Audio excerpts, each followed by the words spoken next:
Hello दोस्तों, स्वागत है मेरे यूट्यूब चैनल में। मैं आज आपको एक्सप्लेन करने वाली हूँ my girlfriend is alien season 2 को।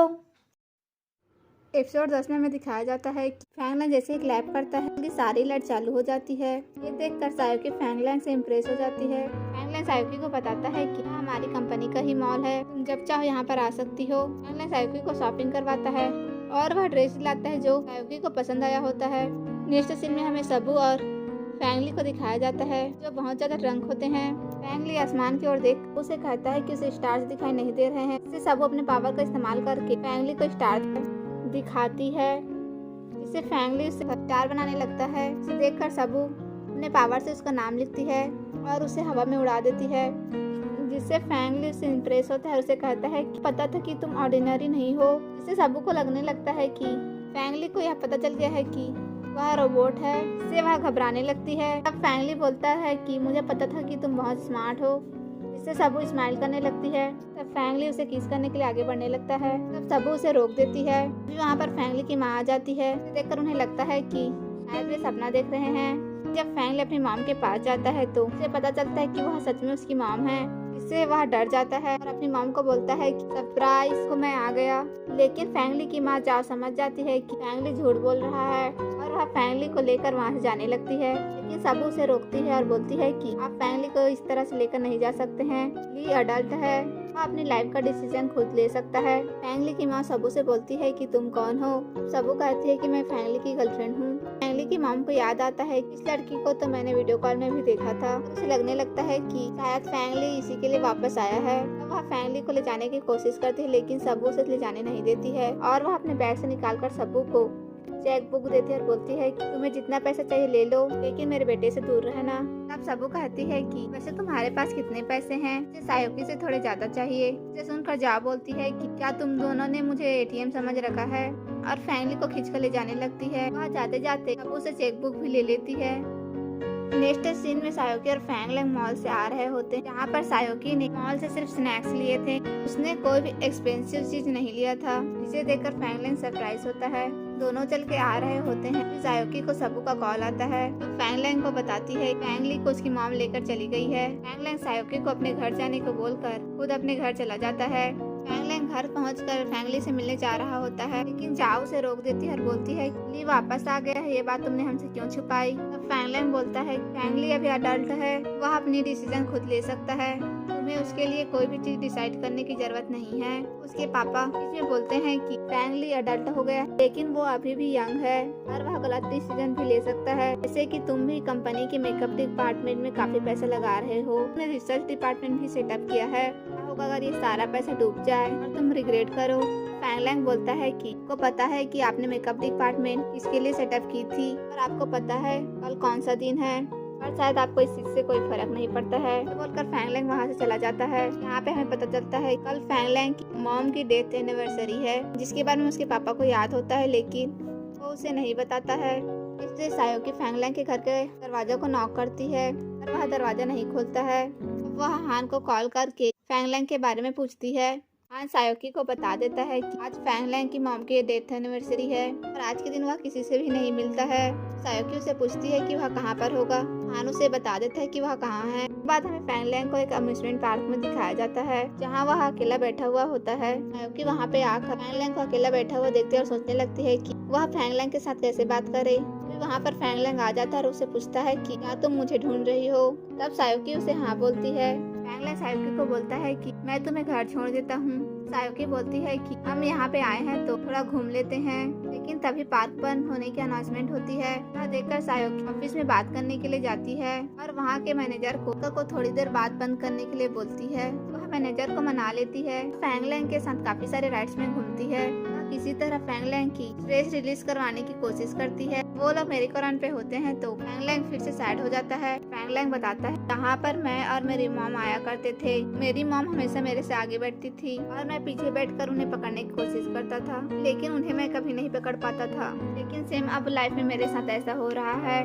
मुझे ड्रीम में मेरी मॉम दिखाई देती है और मैं उन्हें कभी नहीं पकड़ पाता हूँ और मुझे लगता है कि मैं हमेशा अकेला हूँ। सायोकी को याद आता है कि सबू ने उसे बताया था कि ह्यूमन के लिए मॉम कितना इम्पोर्टेंट होते हैं, कि वो उन्हीं की वजह से इस दुनिया में आते हैं। अगर उनकी मॉम इस दुनिया में न रहे तो वे अपने आप को काफी अकेला महसूस करते हैं। याद करके सायोकी भी अपने जादू से फैंगलैंग के पास पहुंच जाती है। फैंगलैंग उसे देखकर कंफ्यूज होता है। सायोकी उसे बोलती है कि अगर तुम्हें ऐसे लगता है कि तुम्हें आगे कुछ दिखाई नहीं दे रहा है तो तुम अपने पास में देखो। तुम्हारे आसपास कई ऐसे लोग हैं जो तुमसे प्यार करते हैं। कभी अकेला फील हो तो तुम याद रखना कि मैं तुम्हारे साथ हूँ। ये सुनकर फैंगलैंग स्माइल करता है। सायोकी ये देखकर उसे बोलती है कि तुम्हें इसी तरह स्माइल करना चाहिए क्योंकि तुम ऐसे ही अच्छे लगते हो। इसके बाद सायोकी अपना हाथ बढ़ाकर मेरी कोरान में बैठकर एंजॉय करने लगती है। फैंगलैंग भी उसका हाथ पकड़ता है और दोनों हाथ पकड़कर मेरी कोरान एंजॉय करने लगते हैं।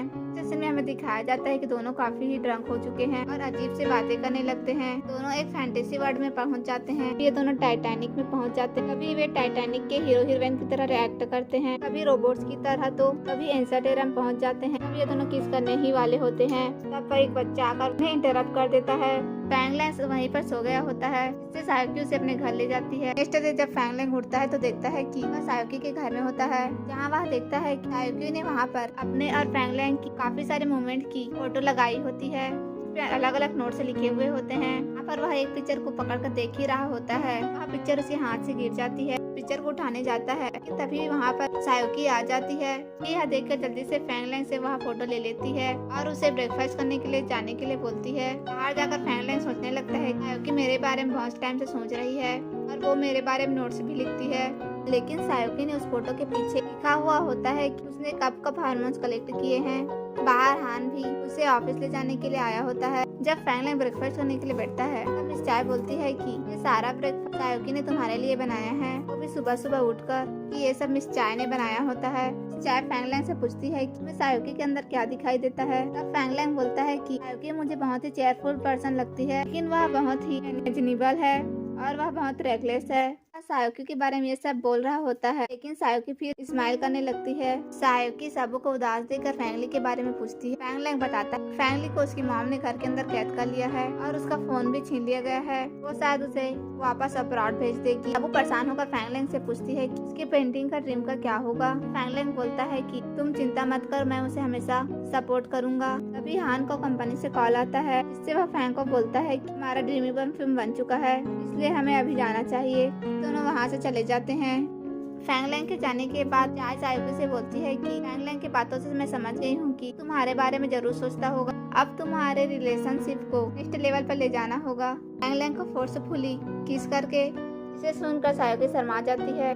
तस्वीर में फैंगलैंग को दिखाया जाता है जहाँ वह क्रीमी परफ्यूम को सेंड कर रहा होता है, लेकिन उसकी फ्रेग्रेंस ज्यादा ही स्ट्रांग नहीं होती है। सभी को परफ्यूम बहुत अच्छा लगता है, लेकिन सबको उसमें कुछ न कुछ कमी दिखाई देता है। फैंगलैंग भी कहते हैं कि परफ्यूम बहुत अच्छा है, लेकिन हमें जो स्टैंडर्ड चाहिए वो इसमें मिसिंग है और मेरे लिए बहुत ही इम्पोर्टेंट परफ्यूम है, इसलिए हम इस पर फिर से काम करेंगे, जिससे सभी एग्री होते हैं। नेक्स्ट सीन में हमें दिखाया जाता है कि फैंगली अपने रूम में होता है। अभी वहाँ पर जाव आती है तो उससे कहती है कि उसे यूएसए वापस चले जाना चाहिए। तब फैंगली से कहता है कि अगर आप मुझसे मेरा ड्रीम छीन लोगी तो मैं हंगर स्ट्राइक करूंगा और मैं ऐसे ही मर जाऊंगा। तब जाव से कहती है कि तुम बहुत ही ज्यादा फॉर्चुनेट हो, अभी तुम्हें इतनी बड़ी कंपनी आसानी से मिल रही है, लोगों को इतनी बड़ी कंपनी नहीं मिलती है। तुम ये सब कुछ छोड़कर एक पेंटर बनना चाहते हो, मैं तो वापस यूएसए चला जाना चाहिए। फैंगली ये सुनकर मना कर देता है, कहता है कि मैं यहीं रहूंगा और मैं अपना सपना नहीं छोड़ूंगा। फिर फैंगली के पेट में अचानक से दर्द होता है। जाव से बोलती है कि मुझे चेक करने दो। तब फैंगली कहता है मैं बिना कपड़े के सो रहा हूँ, तो आप ब्लैंकेट मत उठाओ। जाव फिर भी ब्लैंकेट उठा देती है तो वह देखती है कि फैंगली के पास बहुत सारा स्नैक्स रखा हुआ है, यानी वह हंगर स्ट्राइक नहीं कर रहा होता है, वो तो बस नाटक कर रहा होता है। बहुत सारा स्नैक लेकर वहाँ से चली जाती है। जाव के जाने के बाद फैंगली अपना नोटबुक निकालता है और सबू की ड्राइंग करने लगता है। वह देखता है कि रियल विंडो पर सबू खड़ी हुई होती है, जिसे देखकर फैंगली के आंखों में आंसू आ जाते हैं। फिर वह जाकर विंडो ओपन करता है। वो उससे पूछती है कि तुम क्यों रो रहे हो, क्या किसी ने तुम्हें बुली किया है। तब फैंगली कहता है कि बस तुम्हें देखकर मुझे रोना आ गया, जिससे सबू कहती है कि अब रोने की जरूरत नहीं है, मैं यही हूँ। वह फैंगली के लिए बहुत सारे स्नैक्स लेकर आई होती है और उसे देती है। फैंगली को वहाँ से चलने के लिए बोलती है। फैंगली बोलता है कि मैं यहाँ से नहीं जा सकता हूँ, क्योंकि मेरी मॉम मेरे पर नजर रखी हुई है, अगर उन्हें पता चल गया तो हमारे लिए प्रॉब्लम क्रिएट हो सकती है, जिसे सुनकर सबू अपसेट होती है। उसे देखकर ली कहता है कि मुझे कोई प्रॉब्लम नहीं है, बस यहाँ पर थोड़ा अकेला लगता है, अभी तुमसे बातें करने में मुझे बहुत अच्छा लग रहा है। तब सबू कहती है कि मैं तुमसे रोज मिलने आया करूंगी। ये सुनकर फैंगलिंग भी बहुत खुश हो जाता है। इसी में हमें दिखाया जाता है कि सायोकी फैंगलैंग से मिलने के लिए आई होती है और वह उसे इम्प्रेस करना चाहती है, लेकिन फैंगलैंग अपने काम में बिजी होता है। वह सोचने लगती है कि उसे इम्प्रेस करने के लिए कोई अच्छा परफ्यूम लगाना चाहिए, इसीलिए वह परफ्यूम ढूंढने के लिए जाती है। वह सारे परफ्यूम देख रही होती है, तभी उसका पैर अचानक फिसलता है और वह गिर जाती है। फैंगलैंग को वह आवाज आती है और वह देखने के लिए जाता है। टाइम में हम देखते हैं परफ्यूम में सायोकी की रिंग टच हो गई है। उसे परफ्यूम में हार्मोन्स भी मिल चुके हैं। तभी वहाँ पे फैंगलैंग आ जाता है। उसे परफ्यूम में मिक्स हुए हार्मोन्स की स्मेल आती है तो उसे बहुत ही ज्यादा अच्छी लगती है। तब सायोकी बोलती है कि तुम मुझ पर गुस्सा मत कर, मैं सब कुछ क्लीन कर दूंगी। तब फैंगलैंग सायोकी के पास आता है। सायोकी उसे बोलती है कि मुझसे गुस्सा मत हो। फैंगलैंग बोलता है कि मैं तुमसे गुस्सा नहीं हूँ, इस चीज की स्मेल आ रही है। वह देखता है कि एक बॉटल खुली पड़ी हुई है। सायोकी बोलती है कि ये मुझसे गलती से गिर गई। फैंगलैंग उस बॉटल से थोड़ा सा परफ्यूम लेता है और अपने हाथ में लगाता है। वह सायोकी को स्मेल करवाता है। सायोकी को भी वह स्मेल अच्छी लगती है। इसके बाद फैंगलैंग उसके गाल को टच करता है और उसके क्लोज आता है। दोनों एक दूसरे को देखने लगते हैं। इसके साथ साथ एपिसोड 10 खत्म